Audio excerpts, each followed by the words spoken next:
Hello guys, কেমন আছেন? আশা করি ভালো। তো নতুন একটা ভিডিও নিয়ে হাজির হলাম। আপনারা জানেন আজকের টপিকটা আমি গতকাল কিন্তু জানিয়ে দিছি আমার ফেসবুকের শর্টে এবং ইউটিউবের শর্টে। তো চলুন, যে ব্যক্তি আমাকে তিনি ইটালি থাকে, ইটালিতে বসবাসরত এবং তার ওয়াইফের জন্য তিনি তার নুলস্থাটা ফ্যামিলি রিউনিয়ন নুলস্থাটা বাংলাদেশে একজনকে দায়িত্ব দেয়। তার পরিচিত হতে পারে। বাট তার পরিচিতর মাধ্যম দিয়েই করাইছিল। ওই মাধ্যমের পরিচিত আরেকজন আছে। তো তিনি বাংলাদেশে থাকে এবং বাংলাদেশে তাকে প্রসেসিং এর জন্য আসলে দায়িত্বটা দেয়। বিশেষ করে লিগ্যালাইজেশন এর ব্যাপারে আমি গত ভিডিওতেও বলছি, লিগ্যালাইজেশন এর পরিবর্তে এখন অ্যাপোস্টিল করা হয়। অ্যাপোস্টিল মোফার আন্ডারে যদি করে ফেলে তাহলে আর কনসুলার সার্ভিস লাগে না। সেই অ্যাপোস্টিলটাই আপনার গ্রহণযোগ্য হয় ইটালি এম্বাসির কাছে। এখন এখানে যে বড় একটা সমস্যা যে হইছে, এখন বাংলাদেশে এই যে তার ইটালি এম্বাসি তার ফাইলটা যে রিজেক্ট করল, কেন করলো সেটা কিন্তু সেই রিজেক্ট পেপারে দেওয়া আছে। ওটা নিয়ে আমি একটু পরে আসতেছি।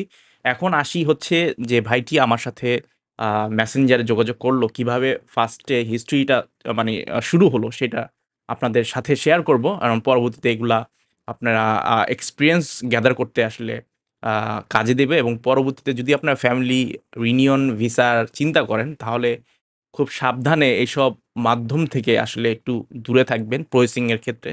এবং কিভাবে সেটা অ্যাপোস্টিলটা আ আসল কিনা এবং সেটা আপনি নিজেও যাচাই করবেন, সেক্ষেত্রে কিন্তু ভালো একটা নলেজ এই ভিডিওতে হতে যাচ্ছে।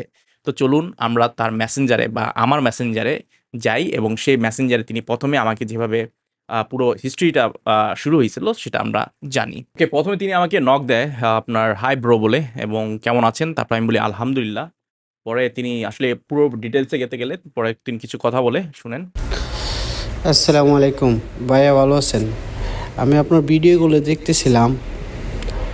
আপনি অনেকগুলা বিষয়ে নতুন নতুন আপডেট দিচ্ছিলেন। তো আপনি যদি কিছু মনে না করেন বা আমাকে একটু সময় দেন, আমি আমার ব্যক্তিগত একটা বিষয় নিয়ে জানতে চাচ্ছিলাম আর কি। যদি আপনি অনুমতি দেন তাহলে আমি আপনার সাথে শেয়ার করতে পারি।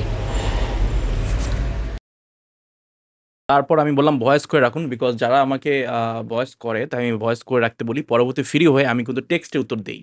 ভয়েস করে না, টেক্সটে উত্তর দেই। তো তারপর তিনি কি বলল? ওকে, থ্যাংক ইউ সো মাচ। আমি আপনাকে ভয়েস দিয়ে রাখতেছি। যখন আপনার সময় হবে কাইন্ডলি একটু ভয়েসটা শুনে আপনি যদি এই সম্পর্কে কোনো এক্সপিরিয়েন্স থাকে কাইন্ডলি আমার সাথে শেয়ার করলে আমার জন্য খুব উপকার হতো। অ্যাকচুয়ালি এই মুহূর্তে আমি কী করতে পারি সেটা আমি বুঝতে পারতেছি না। আমি ওকে। তারপর তিনি একটা রিজেক্ট পেপারটা দেখালেন। এই যে রিজেক্ট পেপার দেখেন।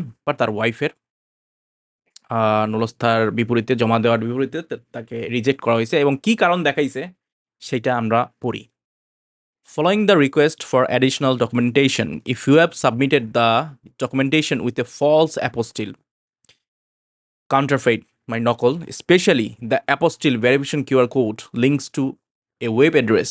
এই যে ওয়েব অ্যাড্রেসটা দেখেন, আসলে আমরা ওয়েব ডেভেলপাররা বুঝেই ফেলি যে আসলে এটা একটা ফেক একটা web address. That is not the government address. ঠিকই বলছে। এবং অরিজিনাল গভর্নমেন্ট অ্যাড্রেসটা কিন্তু এইটা দিয়ে দিছে। এটা কিন্তু আমি ডিটেইলস আকারে বলব একটু পরে। আমরা তার কথা থেকে শুনি আরো, আরো কি বলতে চাচ্ছেন তিনি। ঠিক আছে? ওকে, আমি হচ্ছে ইটালিতে থাকি। 6 মাস আগে আমি আমার ওয়াইফের জন্য ভিসার আবেদন করি। তখন এখান থেকে আমি নুলস্থ নিয়ে বাংলাদেশ বিএসএফ গ্লোবালে জমা দেই। দেওয়ার চার মাস আগে দিয়েছিলাম জমা। দেওয়ার পরে হচ্ছে অ্যাকচুয়ালি ওই সময় তো জমাটার যে অ্যাপয়েন্টমেন্টের বিষয়টা ওইটা নর্মাল পাবলিক নিতে পারতো না, তাই আমি একজন দালালের মাধ্যমে অ্যাপয়েন্টমেন্ট নিয়েছিলাম। নেওয়ার পরে ওকে দিয়ে ওই দালালকে দিয়ে এই ডকুমেন্টসগুলো ক্রস চেক দেওয়া, তারপরে হচ্ছে জমা দেওয়া হয়েছে। আমার ওয়াইফ যা জমা দিছে, জমা দেওয়ার জমা দেওয়ার পর আপনার 20-25 দিন পরে একটা মেসেজ আসছে। যে ওই মেসেজে এরকম লেখা ছিল যে পুরোনায় আপনার সমস্ত ডকুমেন্টস অ্যাপ স্টেবল করে জমা দিতে হবে। তখন হচ্ছে আমি ওই দালালকে ফোন দিয়ে বলি যে আপনি তো সব ডকুমেন্টস ঠিকঠাক করে দিলেন, তো এখন আবার চাইতেছে ঘটনা কি।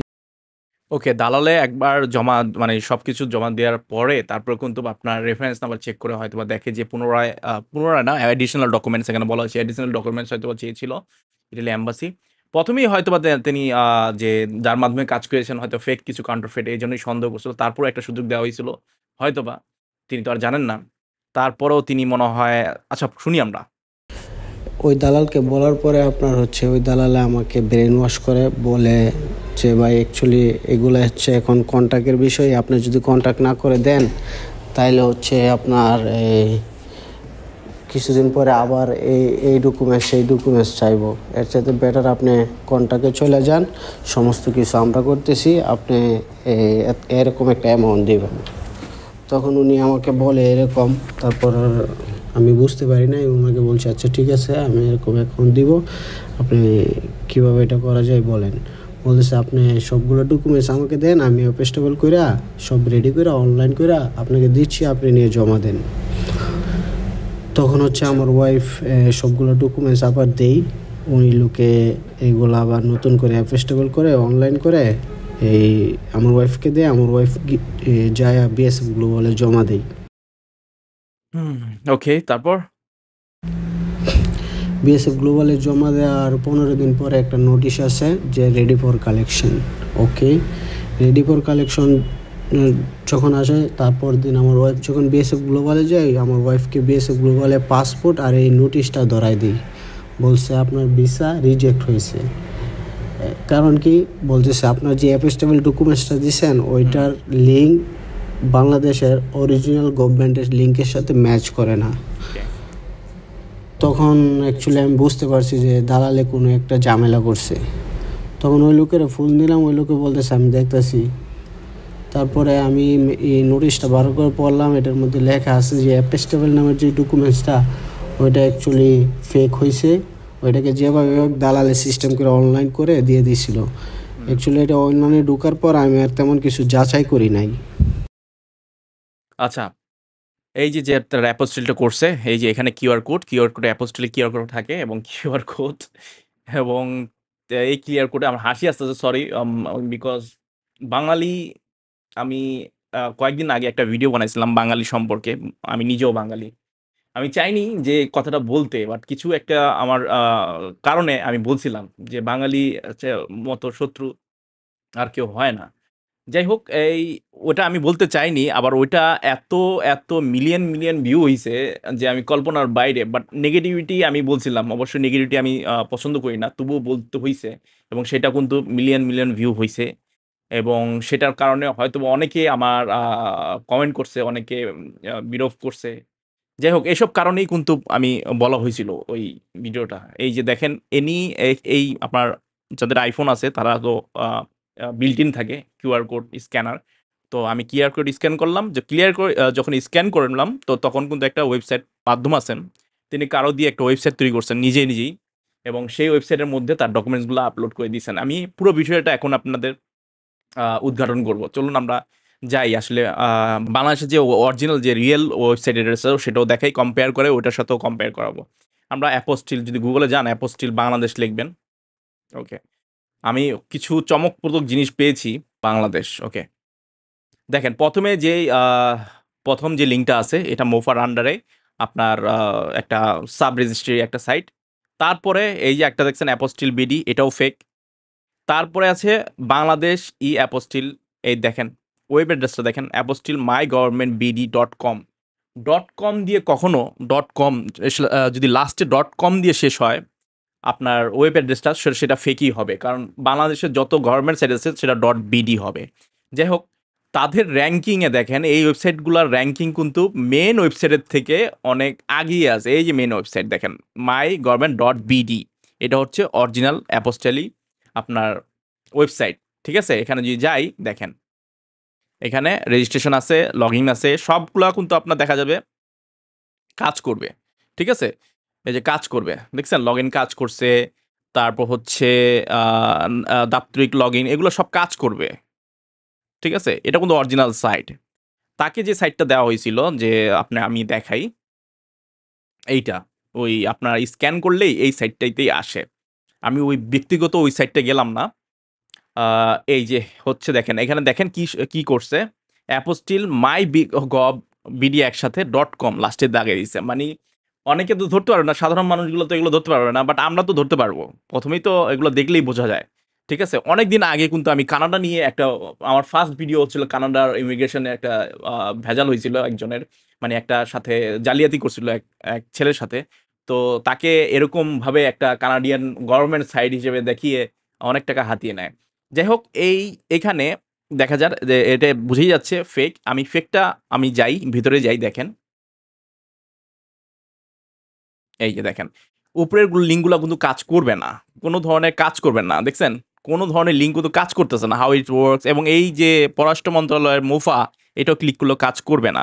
এখানে জাস্ট দেওয়া হয়েছে please provide your valid application ID. দেখছেন? এই অ্যাপ্লিকেশন আইডিটা ওইখানে দেওয়া থাকে। ওইখানে দিলে কিন্তু এটার মধ্যে আপনার ওই রেজাল্টটা দেখাবে। এগুলোই হইতেছে বাংলাদেশে। বাংলাদেশে সব ফেক ডকুমেন্টস গুলো তৈরি করে জাস্ট একটা ল্যান্ডিং পেজ তৈরি করে এভাবে ভেরিফাই করতেছে। ঠিক আছে? দেখেন। এগুলা কাজ করে, দেখছেন? চুজ ফাইল, সিলেক্ট সাইন, এগুলা সবই ফেক করছে। এখন আমার কোয়েশ্চেন হচ্ছে, বাংলাদেশের মোফা কেউ এগুলা কি চোখে পড়ে না? আপনার দেখলে এটা বোঝা উচিত যে আমার একটা সরকারি সাইট আর কত বড় কলিজা হতে হয় যে একটা সরকারি সাইটের একটা সাব রেজিস্ট্রেশনে একটা রেজিস্টার সেম একটা ডমিন চেষ্টা করা, এটা কিন্তু আইনগত দণ্ডনীয় অপরাধ। ঠিক আছে? মোফার উচিত এগুলা ডমিনগুলা খুঁজে খুঁজে বের করে ব্লক করা। বিকজ সাধারণ মানুষ কিন্তু এভাবে প্রতারিত হয়। ঠিক আছে? দেখেন এগুলা আবারও দেখতেছেন এই যে এগুলা কিছুই কাজ করে না। জাস্ট ওগুলা কাজ করে যেগুলার মানে আপনার একটা আইডি দিয়ে দেবে। ওই আইডিতে আপনি গেলে দেখবেন যে আপনার সব ইনফরমেশন গুলা দেখাবে। ওকে, তো দেখলেন তো এই যে দেখেন পুরো হুবহু আপনার কপি করছে। আ সরকারি একটা site MOFA, Bangladesh foreign ministry, সেইটাকে আপনার একবারে কপি করে আপনার ডাইরেক্ট আ দিয়ে দিছে। এটা মনে হয় ওয়ার্ডপ্রেস তৈরি করা হইছে। ইয়েস, ওয়ার্ডপ্রেসে। ওয়ার্ডপ্রেসই তৈরি করা হবে। দেখে বোঝা যাচ্ছে ওয়ার্ডপ্রেসে। ইয়েস, ওয়ার্ডপ্রেসে। ওয়ার্ডপ্রেসে তৈরি করা হইছে, এবং এইটা চলেন রেজিস্ট্রি চেক করি এটা কে তৈরি করছে, এবং দেখি যদি সত্যি দিয়ে থাকে তার ইনফরমেশন, তাহলে তো দেখা যাক কি হয়। ওকে, এই যে আমি ডোমেইন রেজিস্ট্রিটা বের করলাম। এটা রেজিস্ট্রি হইছে আগস্ট মাসে। January, February, March, April, May, June, July, August, yes, August মাসে রেজিস্ট্রি হইছে। তো তাহলে বোঝা যাচ্ছে তিনি আগস্ট মাসে আপনার ১২ তারিখে এটা রেজিস্ট্রি করে, এবং এক্সপায়ার ডেট কবে?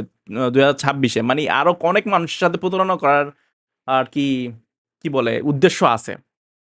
ওকে, তার রেজিস্টার হচ্ছে নেম ছিল ওকে এলএলসি, আর নাম হচ্ছে হিমেল, এমডি হিমেল। স্ট্রিট ঢাকা মিরপুরে, স্টেট মিরপুরে, পোস্টাল কোড 1260। এটা কি আসলেই অ্যাড্রেস কিনা না ফেক অ্যাড্রেস জানি না। আর এর বিল্ড উইথ হিমু gmail.com, হিমেল, ঢাকা মিরপুর, এই হচ্ছে তার অ্যাড্রেস। যদিও তারা এই অরিজিনাল অ্যাড্রেস বা ইমেল দিয়ে তৈরি করে না, ফেক দিয়ে তৈরি করতে পারে। যাই হোক, এ হচ্ছে যে ডিটেলস, যিনি এই ফেক ডিটেলস হয়তো বা ফেক ডিটেলস হবে, কেউ অরিজিনাল ডিটেলস দিতে চায় না। যাই হোক, এইসব ইনফরমেশনগুলো লক রাখা যায়, তিনি লক রাখেননি, হয়তো টাকা কম ছিল তার বাজেট, সেক্ষেত্রে এগুলা করছে। এখন কথা হচ্ছে সেগুলা না, কথা হচ্ছে এই যে এই ব্যক্তির, যিনি ব্যক্তি ইটালিতে বসবাস করে, তার ওয়াইফকে নিতে গেল। এখন তার যে একটা আ বদনামি, এই যে তার যে প্রোফাইলে একটা বদনামি হলো, বিশেষ করে তার ওয়াইফের প্রোফাইলে এবং তারও প্রোফাইলে ইনক্লুডিং, যে হয়তোবা এখন এম্বাসি মনে করতেছে কি জানেন? এম্বাসি এখন সিউরলি মনে করতেছে যে তিনি তার ওয়াইফকে না নিয়ে হয়তো অন্য কোনো মেয়েকে নেওয়ার চেষ্টা, অবৈধভাবে নেওয়ার চেষ্টায় ছিল। দেখেন এরকম হতে পারে, ওদের চিন্তাভাবনা এরকম হয়ে যেতে পারে। স্বাভাবিকভাবে যদি অ্যাপোস্টিল, এটা একটা সাধারণ বিষয়, অ্যাপোস্টিল করতে কতই লাগে? অ্যাপোস্টিল আপনার যদি সব ঠিক থাকে এটা তো হয়ে যাওয়ার কথা। এইটার জন্য কিছু টাকা নাকি অনেক টাকাই মনে হয় তার কাছে লেনদেন করছে এইসব বিষয়ে, তাকে ভয় দেখিয়ে বা এটা হবে না এমন কিছু হয়তোবা তাকে দেখিয়ে, এই যে একটা বড় একটা ইস্যুতে তৈরি করে দিল তাদের প্রোফাইলে, মানে তাদের যে ফিউচারে একটা যে দাগ লেগে গেল। ঠিক আছে? এটা সাধারণ মনে করতে পারেন আপনারা, বাট এটা সাধারণ না। এক হচ্ছে বাঙালির এই যে স্বভাবটা, ইটালির যে ফেক ডকুমেন্টসগুলো দেওয়া হচ্ছে, এই যে তার প্রমাণ, এই যে দেখেন কিসব সিলি প্রমাণগুলো আর দেব। এসব দেখলে বাইরের কান্ট্রির মানুষগুলা যে এত, আমার রাগ হসতেছে আরকি। কোথায় গিয়ে বাঙালির মানিজ্যটা রাখছে? এম্বাসি মতো একটা জায়গায় এই যে একটা ফেক ওয়েব অ্যাড্রেস তৈরি করে, নিজে তৈরি করে, বাংলাদেশের মোফার আন্ডারে এই যে ডোমেইন নেমটা তৈরি করে যে দিল, কত বড় সাহস হতে পারে মানুষের এইসব যে কাউন্টারফেইট গুলা তৈরি করে। এগুলা দেখে তো বাইরের মানুষ হাসাহাসি করবে। হাসাহাসি বলতে কি, এটা এক ধরনের আ মানুষের বাঙালির প্রতি যে একটা থাকে, এমনিতেই তো ফেক ডকুমেন্টস নুলস্থা নিয়ে একটা সমস্যায় আছে ইতালি এম্বাসি। এইসব জিনিস চলতে থাকে, এই যে এভাবে যদি চলতে থাকে তো বাংলাদেশ সন্দেহ করবে না কেন? দেখেন, সাধারণ বিষয়, এটাকে কিভাবে তারা এত ব্রিলিয়ান্টলি ভাবে তারা একবার ডমিনি তৈরি করে ফেললো মুফার আন্ডারে। আবার সেটাতে আপনারা একবারে ফাইল মূল সব আপলোড করে স্ক্যান করে একবার সব অরিজিনালি দেওয়ার চেষ্টা করছে। মনে করছে ধরতে পারবে না। ভাই ওরা তো আর ঘাস খায় না। ঠিক আছে? ওদের তো নিশ্চয়ই আমার চেয়ে বড়, বড় ডেভেলপার আছে। ঠিক আছে? ডেভেলপাররা বসে থাকে এগুলা চেক করার জন্য। ওদের কাজই হচ্ছে কি চেক করা যে অ্যাপোস্টিল করছে। আচ্ছা, অ্যাপোস্টিলের এইটার বদনামিটাও কিন্তু বাংলাদেশের মুফারও এখন হইছে যে এই যে, যে মুফার আন্ডারে এই কাজগুলো করছে। যে মানুষজন একজন তৈরি করতেছে। যে মানুষজন এইসব ফেক ডকুমেন্টসগুলো তৈরি করতেছে। এখন এত কথা না বাড়িয়ে আসলে জিনিসটা খুবই আ আসলে বাংলাদেশের জন্য অনেক একটা বদনাম এনিয়ে দেবে আরকি। যাই হোক, আর বেশি দূরে আগাচ্ছি না। এখন তার একটা সমাধান কি? এখন তিনি জানতে চেয়েছেন তার সমাধান কি? তার সমাধান কিন্তু এখানে নিচে দিয়ে দিছে। দেখেন আপনার তার নিচেই লেখা আছে, "the present measure can be appealed, assessed by a lawyer in front of ordinary court of the place resident of the relative who requested the reunion. The appeal must be notified the relevant Attorney General, otherwise it is declared invalid according to Art 144 of the Civil Code and Art 11 Royal Degree." একটা আইন আছে এখানে। যাই হোক, এখানে বলা হইছে যে আপিল করতে লয়ারের সাহায্যে যেই সিটিতে থাকেন আপনি, আপনাকে বলতেছি আপনি তো আবেদনকারী, আপনি ইটালিতে আছেন, যে সিটির আন্ডারে আপনি আছেন সেই সিটিতে একটা লয়ার ধরতে হবে। আপনাকে রোমে যেতে হবে না। রোমের ওইখান থেকে রোমের হয়তোবা তারা যে রোমের ফরেন মিনিস্ট্রি আছে সেখানে হয়তোবা একটা মেইল করতে পারে তা আপনার উকিল। তো সেক্ষেত্রে আপনার এখানে অর্ডিনারি কোর্ট বলতে যেকোনো একটা কোর্ট হবে এবং আপনার কথাগুলা বলতে হবে। ঠিক আছে? ওই অ্যাটর্নি জেনারেলের সামনে, এবং সেটা যে ভুল করছে যে আপনার কোনো দোষ নাই সেগুলো একটা যে লয়ার আছে সেইটা হয়তোবা লিখিতভাবে সেটা তৈরি করে দিবেন। এবং আশা করি সেটা যখন রিকোয়েস্ট করবেন, সেই রিকোয়েস্ট করার পর হয়তোবা ইটালি অ্যাম্বাসিতে একটা মেইল করতে পারে তারা, এবং এর জবাবদিহিতা অনেক কিছু ব্যাপার-স্যাপার আছে। এই জবাবদিহিতার একটা লেটার প্যাক করবে সেটা। তারপরে সেই আপনার যে নুলস্থাটা আছে, সেই নুলস্থা দিয়েই আবার চান্স আছে যদি সেটা অ্যাকসেপ্ট করে এম্বাসি। কারণ এটা এখন আপনাকে বোঝাতে হবে যে আপনি একটা কি বলে? এটা এক হিসাবে ওই আপনার অ্যাজাইলামের মতো কিছু হিস্ট্রি-মুস্ট্রি আপনাকে দিতে হবে যে এভাবে যেভাবে কাহিনীটা আমাকে বলছেন আপনি, তো সেভাবেই আপনি বুঝিয়ে তাকে বলেন আপনার লয়ারকে, এবং লয়ার আপনাকে একটা গুছিয়ে-গাছিয়ে একটা হিস্টোরি তৈরি করে আপনাকে পরবর্তী সলিউশন দিতে পারবে। ঠিক আছে? বুঝতে পারলেন তো? যাই হোক, বা উনি লাস্টে একটা কথা বলল যে আসলে আমি কল্পনাও করতে পারিনি যে আমার সাথে কেন এই লোকটি এই কথাটা করবে। একটা ছোট কাজকে এত বড় আকারে করে ফেললো কিন্তু তার লাইফে। এবং তার লাইফে বলতে লাইফেই বলবো, কারণ তার নামে যেভাবে এই যে একটা যে প্রতারণা, আপনি ফাইল তো আপনার, আপনি নিশ্চয়ই জানেন সবকিছু। ইতালি এম্বাসি তো মনে করবে যেসব ব্যক্তিরা এই যে ফেক নুলস্থা বলেন বা অন্য ব্যক্তিরা, তো আপনার তো কোনো দোষ নেই, অ্যাপ্লিকেন্টের কোনো দোষ নাই, থাকে কার মাধ্যমের। সেই মাধ্যম কিন্তু ইটালি এম্বাসি দেখবে না। আপনি দেখবেন যেটা আপনার অ্যাপ্লিকেশন, এটার আপনার দায়িত্ব, আপনি সাইনও দিছেন, তো সেক্ষেত্রে এইটা দায়িত্বটা আপনারই বর্তায়। ফেক ডকুমেন্টস দিছেন মানে আপনিই দিছেন। তো সেক্ষেত্রে বলি, এই যে ফেক ডকুমেন্টসগুলা যে তৈরি করে, ভাই একটু মান সম্মান দিয়ে তাকেন বাংলাদেশের। ঠিক আছে? তো এই হচ্ছে বর্তমান অবস্থা। এখন আপনার যেটা কাজ করতে হবে একটু বললামই, এই কাজে আপনারা আগান। আপনার একটা লয়ার ধরতে হবে। আপনার ওই রোমে যাওয়ার দরকার নেই। আপনার যেই সিটিতে আছেন সেই সিটির আন্ডারে একটা ভালো একটা ইমিগ্রেশন লয়ার ধরেন, এবং সেক্ষেত্রে আপনি একটা আপিল করতেই পারেন। এবং আপিল করে দেখেন, ইনশাল্লাহ এটা সলিউশন হবেই। বিকজ যদি আপনার মধ্যে কোনো ধরনের আম ফল্ট না থাকে, আমি যতদূর জানি আপনি যেভাবে বললেন আসলে আপনার কোনো ফল্ট নেই। এটা আপনি পরিস্থিতির শিকার হইছেন হয়তোবা। আ ওই যে বলে না, আমরা সবসময় ফ্যামিলির খাতিরে অনেক কিছু করার চেষ্টা করি। অনেকভাবে আমাদের মাথা কাজ করে না তখন হয়তোবা।